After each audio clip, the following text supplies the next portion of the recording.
Welcome to the Slop Temple. We pray this video helps.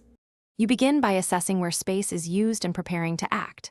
Open Settings, go to System then Storage, and note the biggest consumers so you know what to target.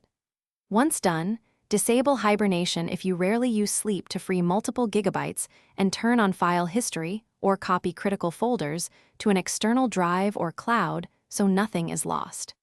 Make sure you have admin rights for the next steps, and a quick backup completes your safety checklist.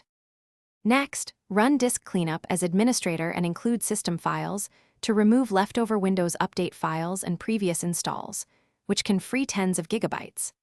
Then enable Storage Sense and set it to delete temporary files and older recycle bin items automatically, so you don't accumulate junk.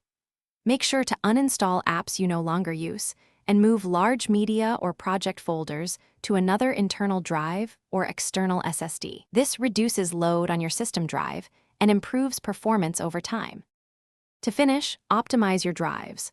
Run defragmentation for traditional hard drives and ensure trim is enabled for SSDs to maintain performance.